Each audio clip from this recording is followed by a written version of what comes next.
on Facebook. I'm with my man Talking with Trey. Yo, yo. What's going on? Hey, I just want to say thank you for your time, bro. I really appreciate it. I know you're a busy guy. I appreciate you coming on the podcast, chopping it up. For sure, man. I appreciate you for having me, man. All right, so tell them who you are and all that. Yeah, man. Trayvon Bryant, aka Talking with Trey, and born and raised in St. Augustine, Florida. Professional speaker, motivational speaker, whatever you like to call it. That's me, man. And truly, I mean, I say this, and I really mean this from the bottom of my heart. Trey is one of the most inspiring leaders that I've ever been around my whole life. And I was in the Army for 8 years. I've been around a lot of great leaders, truly. And I mean this. I've never seen anyone inspire young men the way that, or women, but from my personal experience, it was young men the way that you did. Thanks, man. I appreciate it. That's huge. So where do you think that what's the source of that for you? Definitely, man. Growing up in a single parent home, I really would like to say that, my mom was a great leader. She set a great example, and I think she did a really good job in creating me and developing me into the individual that I am today. And, I just always felt like I had to grow up kind of quick when it came to protecting my mom and sisters and just having to go out and be ambitious, and do the right thing and want to be successful so that I can help my family out. So when it came to just doing the right things, being a person that, was really strong on his morals and values, that was something that I really took, some seriousness to. And when it came to leading other people and setting an example for other people, I had dreams and goals and things that I really wanted to accomplish. And I also wanted other people to succeed around me. And I think that at a young age, God had blessed me with uh ability to be able to have a different perspective when it came to life, when it came to adversity, opposition. And that was just something that led me to want to be great, man. I was hungry for success. I was hungry for change in life. And I still have that hunger today. And that's just something that's led me to kind of be the individual that I am and have always been. And I love to see other people win, and I love to be able to help other people and just share the knowledge, the wisdom. And yeah, man, just do it. Man, that's crazy that you say wisdom because I feel like that's also one of my gifts from the Creator. And I tell people when I was a kid, I used to pray for wisdom. I tell people, don't do that Yes, sir. because you don't just get wisdom. You know what I mean? You Right. gotta you gotta earn that. You got to go through some things, man. That's true. That's real talk. It's just like I think about all the things that I prayed for in life, and I prayed for a lot of things as a youngin. You know what I mean? And I used to wonder why did the things that happened to me through my career with football, like why did those things happen? And it wasn't until after that I realized that that was all a part of the plan and all a part of the process of acquiring the things that I prayed and hoped for, right? Mm, And so one of the things recently that I have been praying for is God to develop me into a very patient man. You know what I mean? mm, So in order to develop patience, he's going to throw some obstacles out there for you to be able to go through to test your patience, because believe it or not, we already have every single thing that we want and that we desire in life. It's already there. It's already within us, right? So mm, the things that we're praying for, we're asking for, but what we need to understand is that we already have it, mm. right? God just gives us things to help develop it and to Right. reveal it, right? And to bring it out. It's already there. And that's something that I learned, man, just going through life is like, yo, it's already here. Like I have everything that I need. I'm equipped with everything. I just have to go through certain situations in order to bring it out, in order to activate it. Everything that is in an oak tree is in an acorn, and It's there. everything that you are supposed to be, you already have it inside of you. That's what I always say. Yeah, man. It's there. It's So there. so talk about some of the things as far as your football career that you were alluding to earlier that didn't work out with the adversity and all of that. What was that? Yeah, man. So, my original goal and plan was to make it to the NFL, right? I'm just like every other kid, born and raised in Florida, eat, sleep, breathe football. That's all we do. And I wanted to make it to the NFL, and so ended up getting 6 Division I scholarships. I ended up committing to the University of New Hampshire Division I AA school. Got here to the University of New Hampshire, and everything was going good, man. You know, I started playing off as a freshman. One of the other older linebacker or running backs ended up getting hurt. I ended up having to step up, play, burnt my red shirt. And then after that, I kind of didn't really play anymore. Like I was on special teams here and there. So I felt like I lost a year. You know what I mean? I lost that 5th year. But I just continued to keep my head down into the ground, keep working hard, keep plowing through. My opportunity came. I started to do good, you know what I mean? Making some buzz around campus, really making a really big name for myself. I became the first 2-time team captain in University of New Hampshire's history. I Wow. also set a strength record. Still to this day, I'm considered the strongest athlete pound for pound. I set that record back in 2016. I still hold it today. Became well known at the university. I mean, from the president of the university down to the janitors, you know what I mean? Like everybody knew who I was. It was just a great setup. You feel me? It was awesome. And going into my senior year, the NFL scouts were coming out at practice and stuff. So, you know, getting a little bit of conversation going here and there. And I wasn't in a position to where I was going to be like drafted or anything, but I was in a position to where I could give myself the opportunity to compete with other athletes around the country, around the world, you know, at some type of combine or workout or whatever, to at least try to attempt to make it into a league on a practice team or Canadian, whatever, right? And I get into spring practice, and I remember like it was yesterday, man. You know, it was the night before one of our practices, and I was telling my guys, I was like, yo, we got to stay healthy. We got 5 practice, 4 being actual practice, the 5th being the spring game. And one of my homies was like, yeah, man, like we just got to stay strong. We got to stay healthy. And I was like, if we do that, we'll go home over the summer. We'll get to see our family, our friends, and then we'll come back for summer training. We'll work hard. We'll go into the season. We'll win a national championship. One of my roommates, he was like, yeah, bro, I can't wait, man. My little brother, he's growing up. He getting big. Can't wait to see him. My other roommate was like, I haven't seen my sister in so long. She's flying back home. And we just started like reminiscing about like everything when it comes to family. So we get in bed, bro. We go to sleep. I wake up the next morning, 5 a.m., make my way down to the training room. I get out to practice, and we're in the middle of a scrimmage, right? Offense versus defense. And defense was kicking our butts.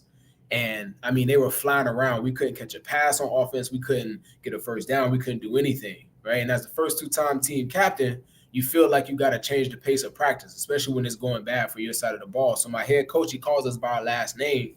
He walks by me. He taps me on the leg. He says, Bryant, pick these guys up. And so at that moment in time, I was like, all right, it's time to step it up, right? I got to be that captain. I got to be that leader that, you know, my team has voted me to be. I remember looking at the sideline, getting the play call. It was a run play. Here it is, 3rd and 1. All we needed was a first down, 1 yard to get the first down, to change the momentum of the practice, to make everything go the way that we needed it to go in order for coach to feel like we had a good practice. So the quarterback, he gets ready. He's making his reads. I'm making my reads. Down, ready, go. He hikes the ball. He gives me the ball. I step across and I'm making my reads, and the offensive line begins to crash down. So it forced me to bounce the ball to the outside. I bounced the ball to the outside. The safety comes down and fits at the line of scrimmage. We ran head up. Sounded like 2 Mack trucks at 100 miles per hour. So here it is. I'm at the line, literally just inches away from getting this first down. He locks his hands into my shoulder pads. I lock my hands into his, and he's trying to push me back. I'm trying to push him back. The equal forces begin to make us run laterally. And as we're running laterally down the line, in my head, I was like, I got to give it one more push. I just got to give it one more push to get this first down, to change the momentum, right? To be that game changer who my teammates see me to be, right? To be that beast who I know that I am. And so my thought was to jab my left foot into the ground to stop and throw him by to move forward. But as I stuck my left foot into the ground, the linebacker ends up jumping over offensive lineman. He tips the right side of my hip, which twists my body awkwardly. My foot gets stuck in the ground.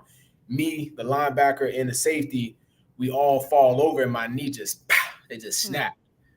I tore my ACL, my MCL, both medial lateral meniscus, and my patella tendon all in one snap. And so at that moment in time, man, it just felt like every single thing that I had worked for from middle school, high school, all the way up until then, it felt like everything that I worked for it just went to waste. It was for nothing, right? And I'm just sitting there asking God, why me? You know, why me? And I remember laying on my right side, holding my knee, my body in flames, and my eyes landing on my head coach. He had his head down. He put the whistle to his mouth. He blew the whistle. He said, move the ball up 10 yards. And like nobody moved. It was silent on the field. He blew the whistle again. He said, move the ball up 10 yards. They moved the ball up 10 yards. And the game that I love to play the game that I thought was going to change the financial situation for my family, the game that I thought that was going to prove the identity that I carried as a football star, as a football player, right? The thing that I thought that I was going to change my life, it just kept going without me. And so at that moment in time, I felt like the world should have stopped for me. I felt like the team should have stopped for me. I felt like I had did everything right. I sacrificed everything, right? I felt like everything should have stopped for me in that moment in time, but it didn't. It kept going. So I was asking God, why? Like, why me? You know what I mean? I've done everything right. I've treated people right. I've done everything you told me to do. I've sacrificed. I've shown good behavior on and off the field. I've held myself accountable. I've held my teammates accountable. I've done good in school academically. I take care of my family, my friends. Like, why me? And at that moment, bro, it just depression, anxiety set in. There was a few moments of, suicidal ideation. It was tough, bro, because the society tells us as men we can't cry, we can't show emotions. That makes us weak, right? Being vulnerable is weak, and I didn't really have any outlets. I didn't really have anybody that I could really talk to consistently about the things that I was dealing with. And so it's kind of funny because a lot of people ask me, talking with Trey, how did you come up with talking with Trey motivation? And the way it happened was, man, there were countless amounts of times that I would sit in the car at night and I would literally just talk to myself in the car because I needed to get some things out before I went into my house with my roommates, because I felt like my roommates wouldn't want to necessarily talk to me about what I was going through. And I didn't feel like I could go to them about it all the time, right? And so I would sit in the car for hours, bro, and I would just talk to myself about what I was going through, what I was feeling. I mean, I would be talking to God, but if anyone were to walk by and look at me in this car, they'd be like, this dude talking to himself, or is he on on the phone, or is he listening to music? But I was talking to myself, man, for hours and hours and hours before I got out of the car. And literally those moments of sitting there talking to myself allowed me to develop this level of self-awareness. You know what I mean? And I used to just start posting videos on my Instagram story. And it was actually a friend of mine that actually commented on the video, and she was like, yo, that was very helpful what you just said. Like, I feel like I'm talking with Trey. And I was just like, dang, that's kind of, I like that. You know what I mean? It was almost like God had given it to her and was just like, boom, here you go. Here go your brain. Mine.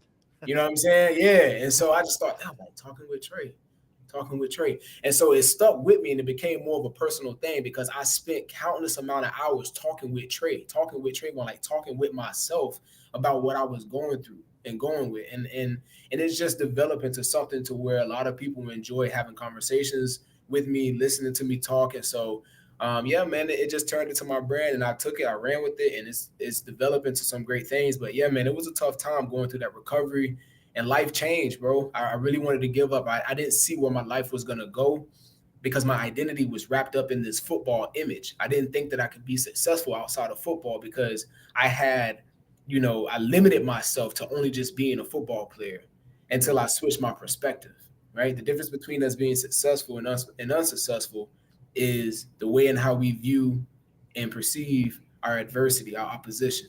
And I changed my perspective, and I realized that, man, there's millions of people in the world that impact their community, that change the financial situations for their family, that do great things on this earth, that don't wear a helmet and shoulder pads, right? Why can I not be one of those people? And once I took that perspective and that point of view, and I allowed God to enter back into my life after asking why so many times, I began to start seeing that I was more than just an athlete.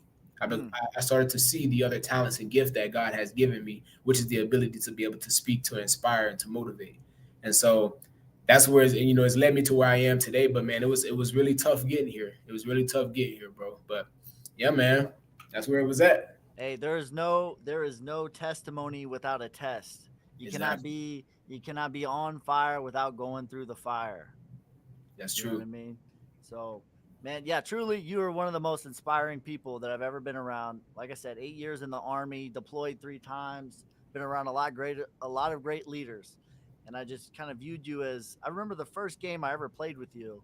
Yeah. Uh, I always viewed you as like you worked really hard, and you worked really, really hard. You went about your business, but you were kind of, I don't want to say quiet and reserved, but you were not loud or anything like that. And I just remember like having you huddled up around everybody before the game, the way that you inspired everybody, it like was very very, very telling to who you Yeah, are, to who your character is, to who some of your gifts are, and it stuck with me all these years later for sure. that's deep, man. That's deep. And yeah, I'm not really a loud person. I'm not a loud person at all. I like to try to show by example. Right. That's me. Just work hard and show by example. To me, the definition of success is saying what you're going to do and doing what you're going to say. So if I say I'm going to do something, Yeah. then I do that.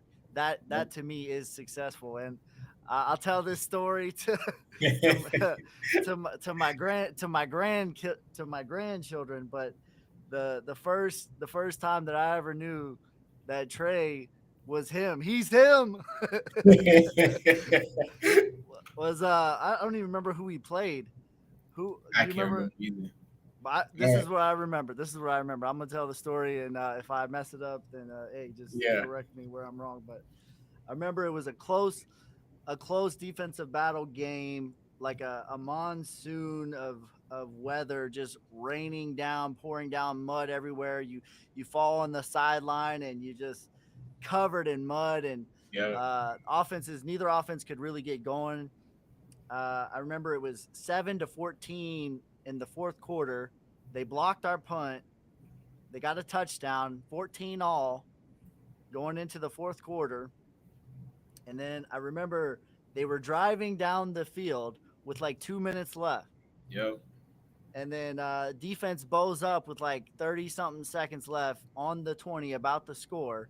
Third down, stop them on third down. They go for it on fourth down. And instead of kicking a field goal, they go for it on fourth down. And I just remember you saying, "You stop them here, D. I promise you I'm going to score. I promise you I'm going to score." The next play, Yep. defense stops them. Next play, Trey is gone 80 yards down the sideline. And I just remember being like, "He promised, bro. He promised. He said he Yeah, was going to do it, and then he did it. man. He's him." Yo, man, that was crazy. That was crazy, man. I was in a different mindset that game, bro. I was in a different mindset, man. I wanted to Uh, win. Yeah, you really did, and you did it. You did exactly what you said you was gonna do. Just like the definition of success, right there. That was the first interaction with you where I just remember, like, whoa, he's on a different wavelength, bro. Yeah. For sure, bro. Had to uh, get it. man, that was like I'll tell my grandkids that story because it was just the craziest. I thought you was like Babe Ruth calling his shots, you know. My man said Babe Ruth. That's huge, man. Hey, left corner. Right. But yeah, man, that was craziest thing that I ever seen to this day. The craziest thing Mhm. that I've ever seen. 80 yards out the gate when no offense was nowhere to be found. It was the craziest thing I've seen. Hey, I just ran as fast as I could. That's it, man. Oh man, it was crazy. So take me through. So you started doing talking with Trey, Yep. right? You started talking with Trey. So what was the transition like going from an athlete to becoming a professional speaker?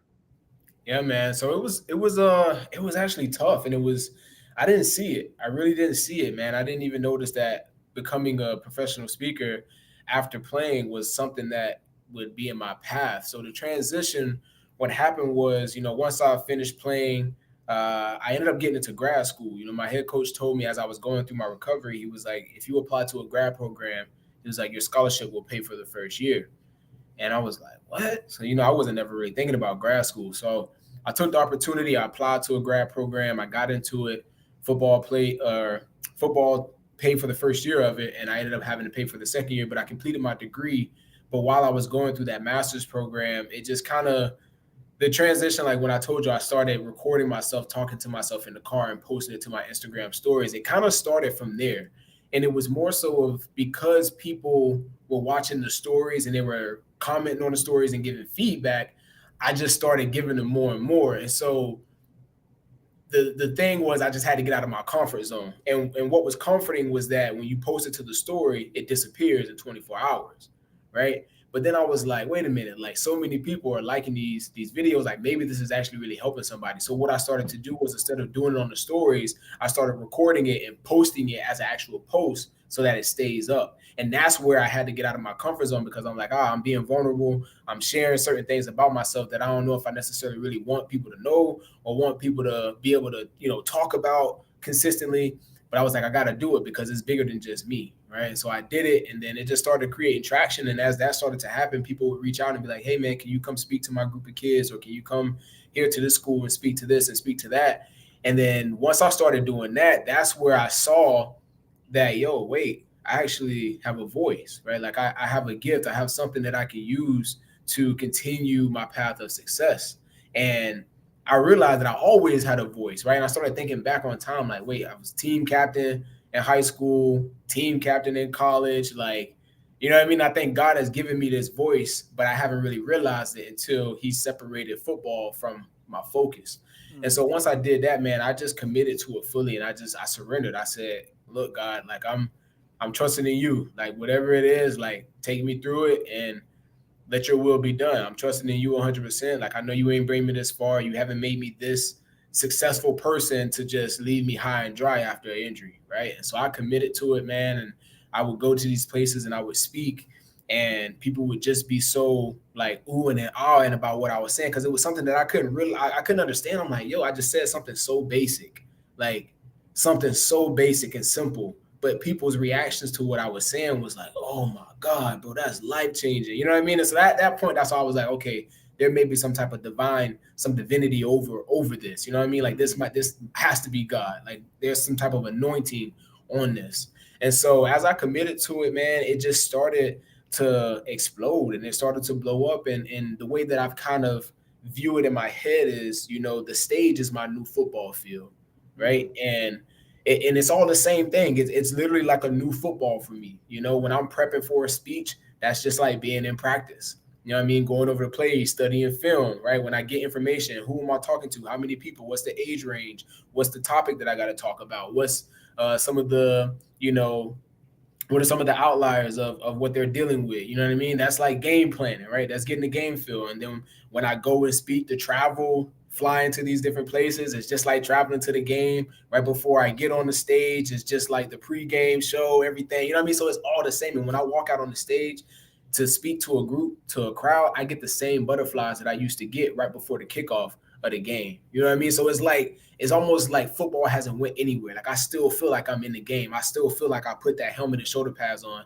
every single time I get ready to walk on stage and I put that mic on. You know what I'm saying? And so it's just like God is he's revamped the game for me, but just in a way of speaking and using my voice. And that's why I tell people every time, like when you hear me speak, when you hear, like you're going to hear the passion, because every single thing that I talk about is coming from experience or it's coming from a deep, deep place within my heart. You know what I mean? And that's just like me being on the field and playing hard, being aggressive. And so it's all the same thing. I just translated into a different way, man. And so that transition has been kind of cool, man. Like I said, I didn't really see it, but it happened. And now that it's here, it's blowing up. Like I said, I fully submitted to God, and I said, just use me the way that you want. And he's been using me, man. And so I just been flowing with it. Instead of putting the pads on, now you're putting on the armor of God. That's the only I real love difference. it. Yes, sir. Man, so I just noticing, right? And something that is very important for me and my family and my kids is being very mindful. And this just goes into like your gifts, but Right. everyone I think could take something from this. It's like the creator himself created this whole realm with the words that he spoke. Yep. So why would you think that your words are not powerful? And it's like for me, like when my kids say something so meaningless, like I'm stupid or whatever, it's like, okay, Yep. I'm gonna make you write 7 sentences of how smart you are. Because Yep. you about to cancel this one out Yep. because you have to be your biggest fan. Yep. So man, it's just like and I think it plays into a lot of things too, like music, like whatever. What are you putting into your Yep. what are you consuming? What are you feeding yourself? Yeah. What exactly? So man, it's just like the creator him I just think about this a lot. It's like the creator himself, he created this whole existence with the words. Yep. So why would you just willy-nilly just say things negatively about yourself? You Exactly. know what I We mean? You gotta got speak. We gotta speak it into truth, man. Like our words are powerful too. You know, exactly. and it's already done. It's already written in heaven. We just gotta speak it here on earth and move forward and have faith and believe. And as you speak it and believe it, man, it'll come about. Mm, man, that's powerful stuff. So all right, what is some of your top books? I'm a big bookworm. I always ask everyone the top books because for me, one of the big things that have been so impactful on Yep. my development has been different types of books. So Yep. what books do you got for the So people? man, my top book is sitting right here on my thing too. The Defining Decade by Meg J. Why Our 20s Matter. And that book right there, I would recommend for anyone within their 20s to mid 30s. Read that book, The Defining Decade by Meg J. Why Our 20s Matter. That's literally my top book, my favorite book. It's just been life changing, man. It gives a different perspective on living your life through your 20s and not allowing societal pressures to rush you into certain things, right? And just kind of giving you that perspective of, your everybody's time frame is different. We're all trying to reach a similar goal in life, right? We're all trying to reach a similar place of success. But what we have to realize and understand is that everybody's timeline is different. And if you get caught up paying attention to someone else's timeline, someone else's success, or get caught up in society's timeline for yourself, that's where we end up running in trouble when we get involved into things that we can't necessarily get ourselves out because we've rushed it, right? We want things to happen so fast, but man, it's just changing your perspective and your mindset of how you look at your adult life and how you live it and just making better decisions. And so that book has been life changing for me and has allowed me to make some decisions that I think have put me in a good place at such a young age, at 27 years old. Mm. And I know you have a book as well. Is that right, or am I mistaken? Yeah, so I have a chapter within the book. I don't have a whole book yet. I'm in the Okay. process of writing my full book. But a part of my agency, my speaking agency, as a team, we all came together and we wrote a book, and each person was assigned a chapter. And so I have a chapter which is chapter 11. The name of the book is From Letters to Leaders. You can find it on Amazon. From Letters to Leaders by Mike Alon and the Greek University speaking team. Um, it's awesome, man. And my chapter is chapter 11, and the title of that chapter is "Character is Your Ticket to the Promised Land," and it's Mm. basically talking about the 6 pillars of character. And I'm giving, personal life examples of how my character has developed over time and how focusing on character development has been a big part of my success and why it can be a big part of your success. And so I think it's really interesting, man. A lot of people have read it and given some good feedback. And I think that it's given them a different perspective when it comes to looking at their character and how their character has developed. Because at the end of the day, man, our character is how we define ourselves. It's how we Mm. describe ourselves. You know what I'm saying? It's who we are. And so I think that's one of the most important things, man. I talk about in the book how in high school at Pedro Menendez, I won the Character Council Awards. And that Character Council Award was $1,000 scholarship that they gave me for winning the Character Council Award. And so when writing this chapter, it dawned on me. I was like, wait, I won an award for being a good person of high character and doing the right things at the right time and just showing right high character.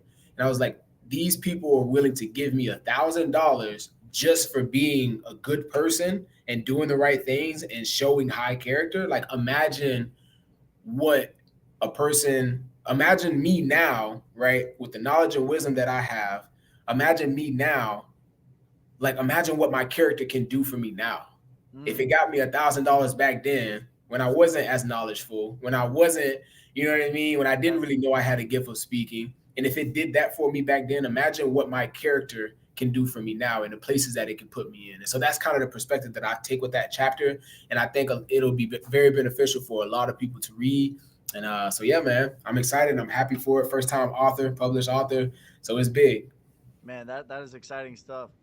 And man, I really just think it says a lot because it's not like because we went to the same high school. It's not like the opposite of those bad characteristics was not around us. So I think it speaks a Right. lot, not only to you, not only to your mother as a great woman and as a great mother, but also as the power of the one above and the purpose that he put on your life. Exactly. Yep. So, man, there's power and purpose, right? Oh yeah. When you put your why, because eventually, this is what I tell people. It's like, and I don't know what your thoughts are on this, but it's like motivation is great, but Yep. eventually life is going to hit you in the mouth and you're not going to be motivated to take that left hook, but you got to operate. You know what I mean? Like, I'm not Yep. motivated to go to the gym every single day, but it's discipline. Yep. And your why has to be greater than what you are. You know what I Exactly. mean? Because Exactly. eventually life is going to hit you in a way where it's going to be bigger than you, and it's going to be more than you're motivated to do it. But it's not what you're motivated to do; it's what's required. It's what's required. Exactly, man. It's what's Man, required.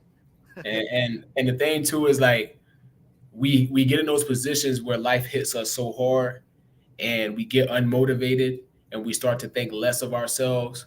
But what you got to understand and remember is that because you are more, so much more is required of you. mm, You know what I mean? And that was something that I had to remember when I went through my situation.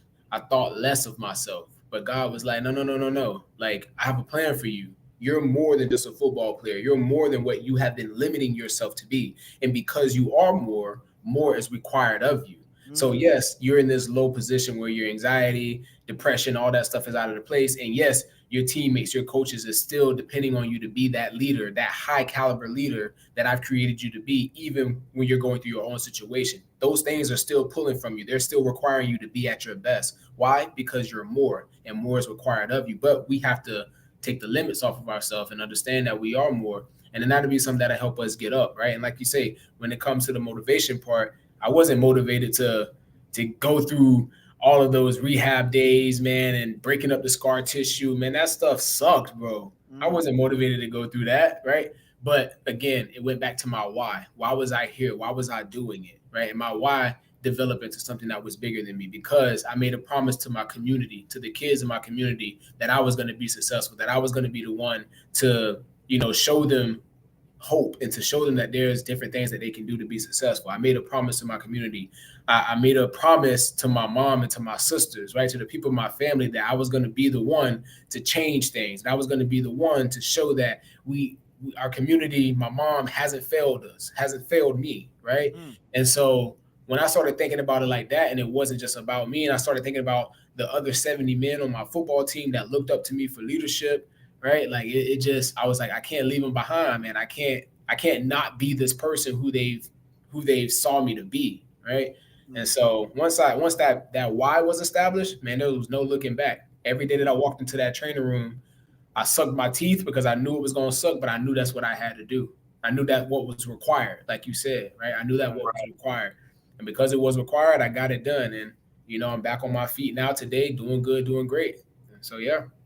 Man, I really resonate with a lot with what you say. Is I had a similar upbringing, maybe a little bit different. Like everyone's story is a little bit different, but Right. uh, I never knew my father, and my mother, God rest her soul.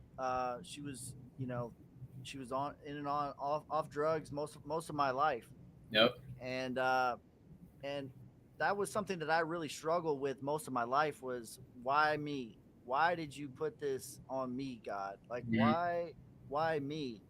And the thing that I've sort of come to realize is when it's put on you to break generational curses, Yep. that's a tall order, but he put it on you for a reason. Exactly. Yep. He put it on you for a reason, and it's like man, it's just like he is using you, or at least this is my perspective, right? Right. For from my story, and I think you could probably resonate with this. I don't want to put words in your mouth, but it's like for me, it's like he's using me as this thing that's in bondage and at every statistical disadvantage Right. because because to show the glory that is in him. He's using me as someone who's in bondage because he needs someone to show them that bondage can be broken. He's using me Yep. as someone who's in chains because he wants to use me to show them that he is a chain breaker, and that's how I've sort of came to terms with everything. Yes, sir. And you know what's crazy about that, Devin? Just listening to how you said, like, asking why me, something that I've learned, and I've said this a lot recently through some of my speaking engagements, man. When something happens in our life, or when we encounter opposition, adversity, our initial reaction and response is to ask why. We want Mm, clarity at that moment, at that second. Because when you think about it, our bodies are designed to help us survive in any state, any wherever environment we're in. Our body is created to adapt to help us survive. So when you are in a position to where you encounter adversity, opposition, and now your emotions have been rattled, your brain tries to regulate that by wanting to know, why has this happened, so I can make sense of it to help solve this issue quicker, right? But what we need to do is we need to stop focusing on why and stop searching for clarity at the beginning. And we need to start focusing on going through the process of healing. mm, When you focus on the process and go through the emotions, go through the feelings, and begin to start asking yourself, this has happened to me. What can I extract? What knowledge and information can I extract from this situation that I can apply to my life to help me become a better individual down the road? How did I feel during this situation? How did I respond? What behaviors did I show? What were the words that I said? Now that I'm in a clear state and I think back on my actions, is that something that I would have done? Right. And you mm, begin to start becoming more aware. You begin to start learning your behaviors. You begin to start reassessing the things that you've done in the moment of whatever opposition, adversity you're in. And as you begin to focus on going through the process and you focus on healing, you focus on getting the understanding, with growth and understanding that you acquire through going through the process, then comes clarity, mm, right? Because now that you have understanding of the situation, the clarity comes with that. And now you'll understand why this situation happened. You'll understand and see the bigger picture and the bigger reason, mm, right? And so that's something that I've just been that I've recently learned myself when it comes to situations such as yours, such as me growing up in a single parent home, right? Father not necessarily being in my life and asking why, right? Thinking that it was all about me, thinking that it was something that I did wrong, that my father didn't necessarily want to be in my life consistently.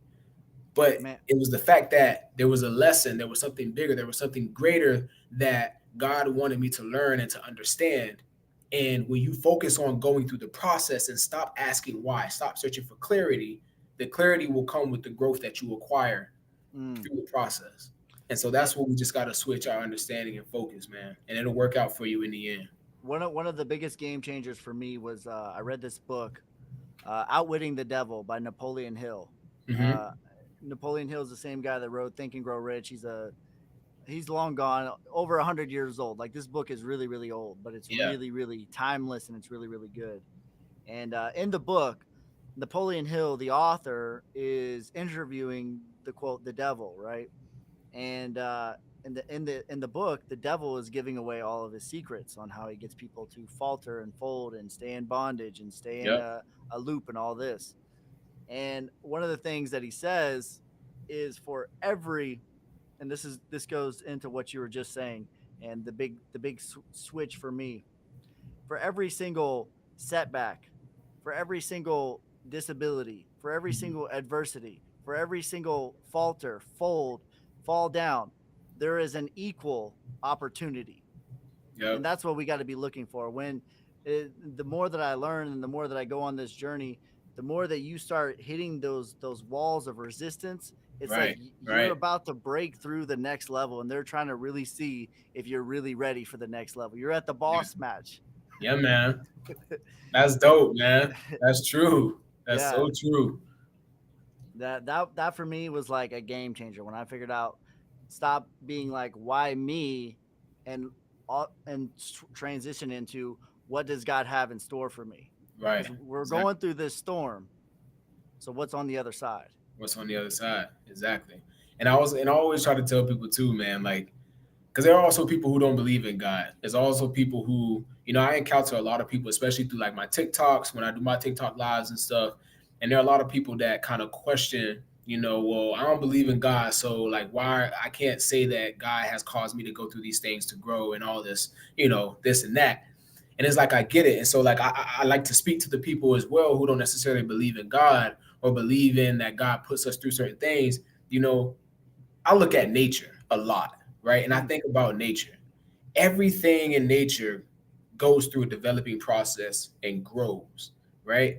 So why is it that my locks can grow? Why is it that the trees grow?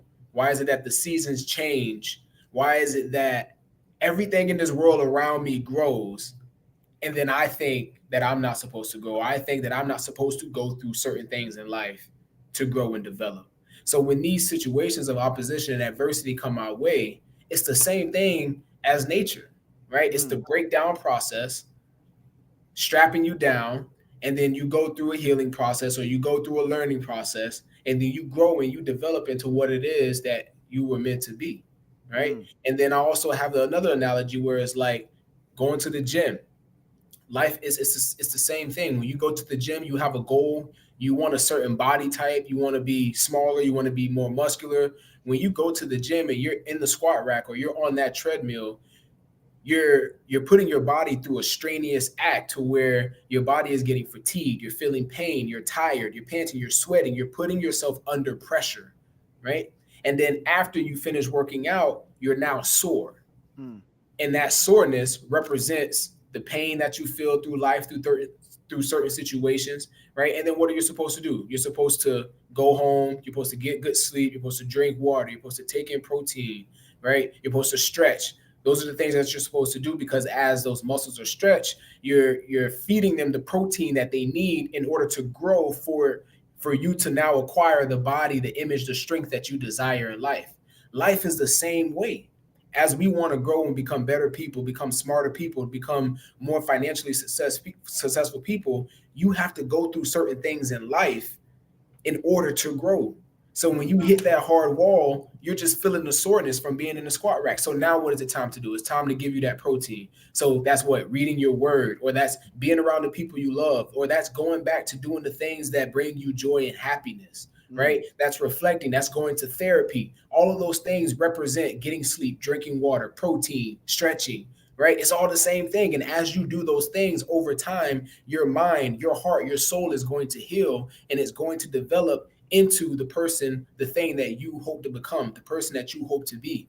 You know what I mean? And so it's just a different perspective of how I look at it. But I just wanted to share that for anyone that's listening, man. It's just when you're having a hard time of interpreting why your life is going the way that it's going and why you're encountering the things that you're encountering, just look at it the same way. It's all a learning process. It's all a part of the process of getting you to grow and to develop into who it is that you want to be. Right? Yeah. If nature stops growing, what does it do? It dies. Guys, We're no different. you know what We I'm are saying? meant, if we are still on this earth, there is still work for us to do on ourselves, on our community, on everything. You know what All I one and mean? the same. It's all connected. That's, I really believe, like, everything, your mind, body, soul is all connected. And me and you and everyone, we're all connected. Yep. You know what I mean? So, man, and it just talks about like what you were talking about at the beginning, just getting out of your comfort zone. And that's something Yep. that I fundamentally believe is the best thing, and the best things in life that we really have in store for us are on the other side of comfort zone. Exactly. Yes, sir. I would have never benched 315 if I would have just stayed comfy at 225. Exactly, man. Exactly. You got to put yourself out there. Yeah, you got to get under that bar, you know what I mean? And that's just what it is. So you talked about your locks. I want to ask you a question, bro. Yeah, man. So I've read in some of these I call them woo woo books. Mm-hmm. Maybe you can speak on this. This is just pure curiosity, right? So I've read that locks has some sort of connection, and it supposedly makes you more intuitive. Can you speak on that? Yeah, man. That's one of the reasons why I kind of started my lock journey. Now, ever since I was a little kid, I've always wanted locks. I've always wanted long hair from I was a little kid, bro. And my mom would never let me grow my hair out. She would never let me grow my hair out until one time in 7th grade. She was like, all right, you can grow it. And I started growing my afro, but I ended up going to this barber. He messed up my fro. Man, he just, all I wanted was a nice shaped round fro. And he went and did his own thing. I got mad. I cut it, went back to my shortcut, the waves, do-rag, you know what I'm saying? And when I got into college, that desire to grow my locks back was, it reappeared. And the reason why I wanted to do it, man, was because one, I've always felt like I wanted long hair, but two, I started to dive a little bit deeper into wanting to know my bloodline and wanted to know who I am. You know what I mean? Wanted to know my African ancestry, right? The history of it. And as I started digging into those things, I just started to learn more about how powerful we are, right, in our African history and what our hair represented. And it was just kind of crazy because the reason why my mom never let me grow my hair was because of the negative stereotypes that were around having locks, right? Weed heads, pot smoking, drug addict, it just had all these negative stereotypes towards it. And so it was kind of a leap of faith growing them out because I was like, I don't want to be labeled as that. There are still some states today that are able to discriminate against your hair and deny you job, for having locks because it's not seen as professional. But it definitely was a journey. Job. Exactly. You know what I'm saying? So it's like going through that journey, I had to really say, do I want to do this to fully accept myself and who I am and to really embrace my blackness and the royalty within my blackness? Or am I going to stay conformed to what society and what the world wants us to look like, right? And walk in a position to where I don't feel 100% me. And so when it came to growing my locks, man, it was just like, as I started to grow them, I just felt more powerful. I just felt like just the feeling of my hair on my body makes me feel stronger, right? It makes me feel more confident. You know what I mean? And what the way that I look at it is when people give me compliments on my locks, because for me, what my locks represent, they represent the journey of what I've been through, all the good, all the bad, right? It represents all of that. And so when people look at my locks and they say, Trey, your hair looks nice, man. Your hair looks good.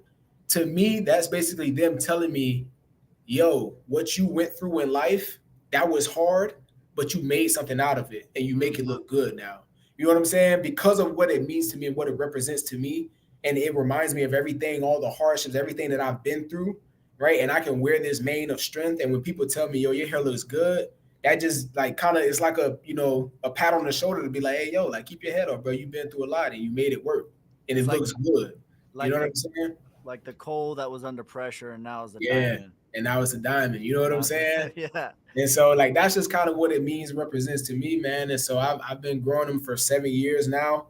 I'm 7 years into it now.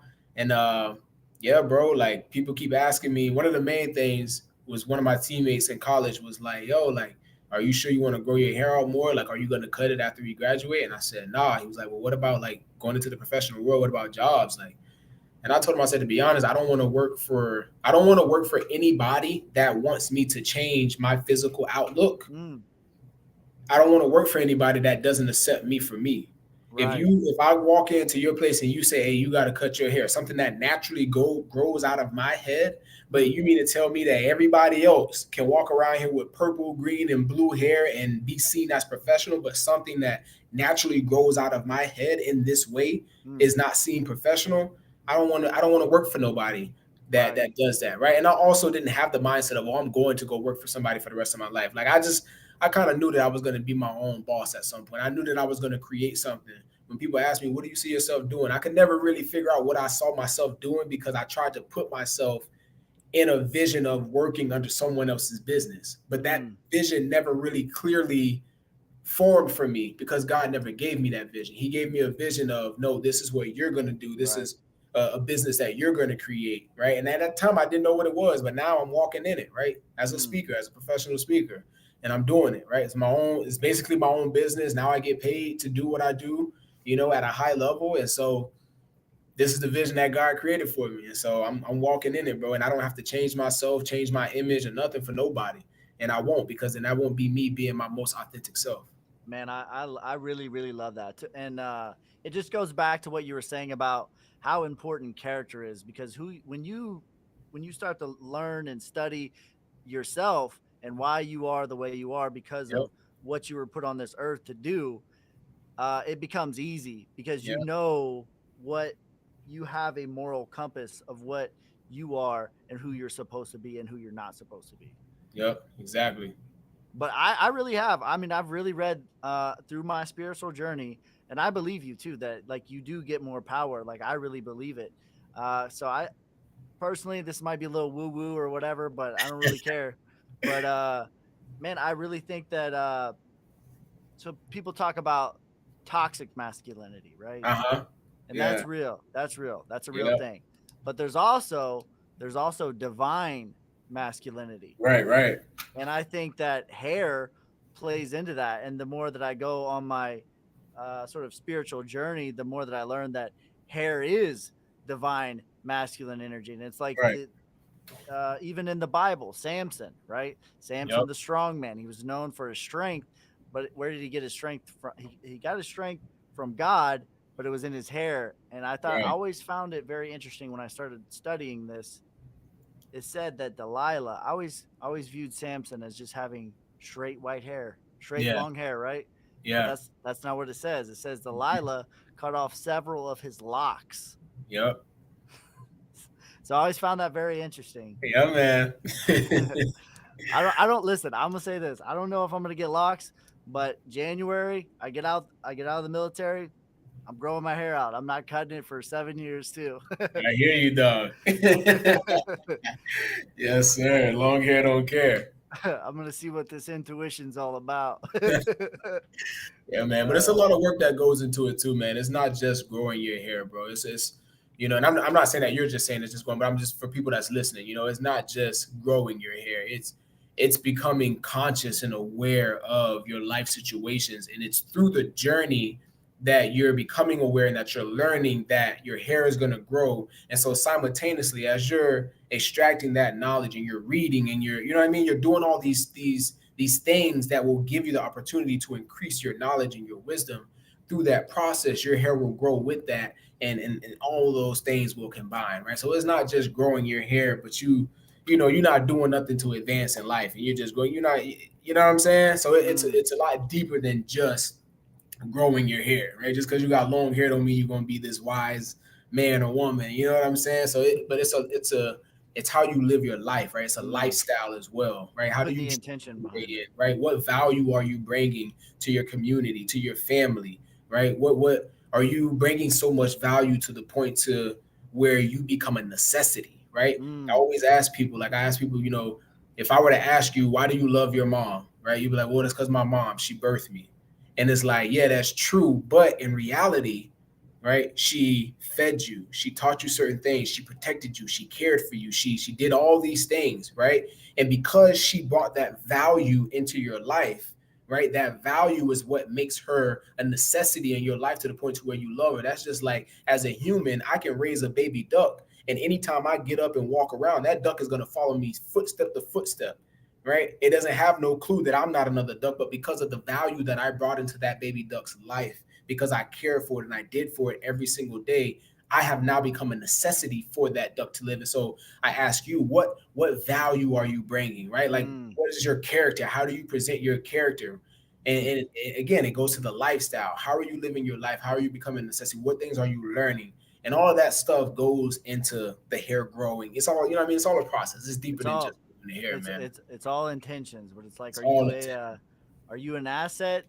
Are you a liability? Are you an Yep. asset to your community? Or are you a liability to your community? Are you an asset to the company that you work for or that you are Yep. doing yourself? Or are you a liability? Exactly. Well, Trey, I'm gonna respect your time. I'm gonna ask you one more question that I always ask everybody, Yes, and then we're sir. gonna wrap this up. So the question is, if Trey has all the money in the world, all the resources in the world, because we're never gonna stop working, right? Yep. What are you gonna be working on? I'm gonna be working on my craft for speaking, bro. I really feel like my voice is the ultimate thing that God has given me to continue to impact. And so I'm gonna take that money and I mean, obviously I'm gonna bless other people, but if I got all the resources, man, I'm gonna take that money and continue to keep investing it and improving my voice to make my gift as best as possible. Whether that's going to, some of my favorite speakers, Inky Johnson, Eric Thomas, Gary Vee, if they having workshops or if they're having conferences, right? Paying money to go to those places to be under great people to help develop my speaking, help to develop my perspective. Other people who hit me up all the time in my DMs, Trey, I want to become a speaker. I want to be, how do you do this, do that? Okay, boom. Come with me to this conference. Come with me to this speak. You know what I mean? So I would use that money to continue to keep working on my craft, which is speaking, which is motivating, whether it's through fitness, right? I do fitness stuff as well. Man, just continue to keep working towards that because I think that's my bread and butter and that's what God has given me. So I'm going to work it to this best ability, dog. I'm going to work it to this best ability. The fact that you said I'm going to continue to do what I'm doing is confirmation that you are living your purpose. Yeah, man. And with that, we're going to wrap this up. Peace, love, prosperity, God first, God bless.